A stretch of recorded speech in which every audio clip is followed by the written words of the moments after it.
গেল 1 থেকে 1.5 বছরে আওয়ামী লীগ সরকার পতনের পর সারা বাংলাদেশের মধ্যে সবচেয়ে জনপ্রিয়, শ্রদ্ধেয় এবং কি বিশ্বনন্দিত যিনি ক্যারেক্টার ছিলেন ডক্টর ইউনূস, এই মুহূর্তে আজকের দিনে এসে অনেকেই ওনার এই সিটটাকে বা ওনার এই অবস্থানটাকে অভিশাপ মনে করছেন তাদের নিজেদের জন্য।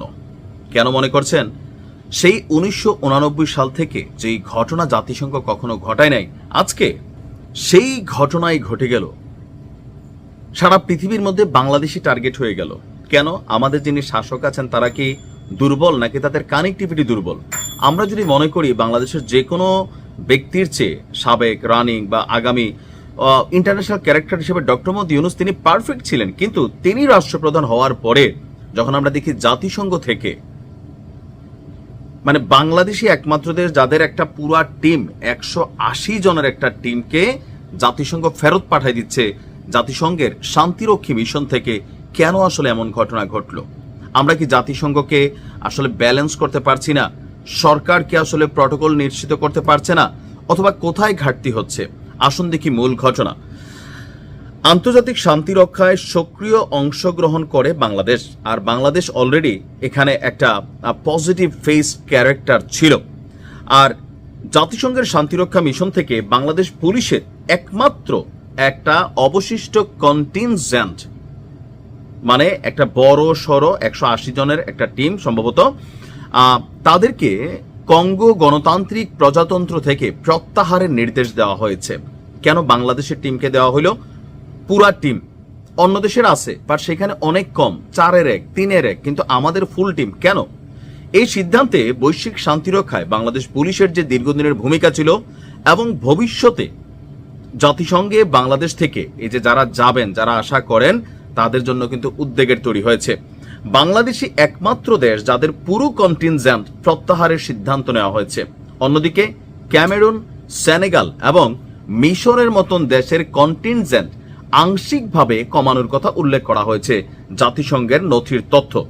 পুলিশের একাধিক কর্মকর্তা জাতিসংঘের এই সিদ্ধান্তকে বাংলাদেশের জন্য গুরুতর আঘাত বা বড় ধাক্কা হিসেবেই দেখছেন। জাতিসংঘ মিশনে কর্মরত পুলিশ কর্মকর্তার চোখে উদ্ভূত পরিস্থিতি বাংলাদেশ সরকারের স্পষ্ট কূটনৈতিক দুর্বলতা বা ব্যর্থতা। আপনার যে ছড়ে দেখছেন 180 সদস্যের মধ্যে এটা ছিল 70 জন নারী পুলিশ কর্মকর্তা, যারা সম্ভবত এবার প্রথমে গিয়েছিলেন। আর আগামী নভেম্বরের মধ্যেই, মানে 1 মাসেরও কম সময়ের মধ্যে তাদেরকে দেশে ফেরত পাঠানো হচ্ছে। মাত্র 2 মাস আগে এই টিমটা গেছে। কবে? মাত্র 2 মাস আগে এই কন্টিনজেন্টের অংশ হিসাবে জাতিসংঘের একমাত্র সবচেয়ে বড় নারী পুলিশ ইউনিট বাংলাদেশ থেকে মোতায়েন করা হয়েছিল। নারী পুলিশ কর্মকর্তাদের ভাষ্য হচ্ছে, সরকারের সক্রিয় উদ্যোগের অভাবে আমাদের পুলিশ এখন পুরোপুরি কোণঠাসা, জাতিসংঘের সিদ্ধান্তে প্রভাব ফেলতে পারছে না। জাগনিউজের করা প্রতিবেদনটিতে বলা হয়েছে যে জাতিসংঘের নথিতে কঙ্গো, মধ্য আফ্রিকান প্রজাতন্ত্র, দক্ষিণ সুদানের বিভিন্ন মিশনে ধাপে ধাপে সদস্য সংখ্যা কমানো, প্রত্যাবাসনের পরিকল্পনা উল্লেখ রয়েছে। বাংলাদেশই একমাত্র দেশ যাদের পুরো টিমকে ফেরত পাঠানো হচ্ছে। কাল থেকে ক্যাম্প বুঝিয়ে দেওয়ার কাজ শুরু হবে। 17 বছরের যত মালামালার সেবা আছে সব কার্গোতে বুঝিয়ে দিয়ে আসতে হবে।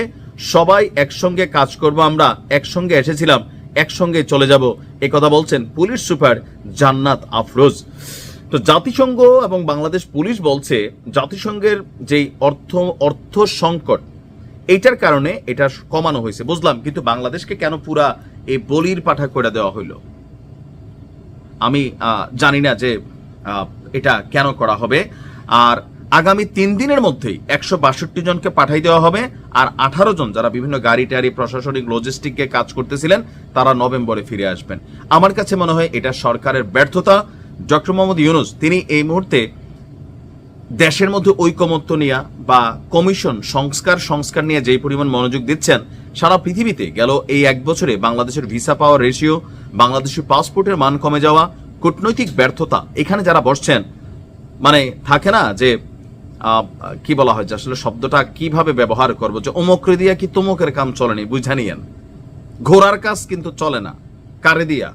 এটা কিন্তু তাহলে প্রমাণিত হইল যারা পররাষ্ট্র সামলাচ্ছেন, ইন্টারন্যাশনাল এই বিষয়গুলোকে ডিল করছেন, তাদের দক্ষতার অভাব। এটা তো ভালো উদাহরণ হলো না। কি বলবেন সরকার? ভালো থাকুন।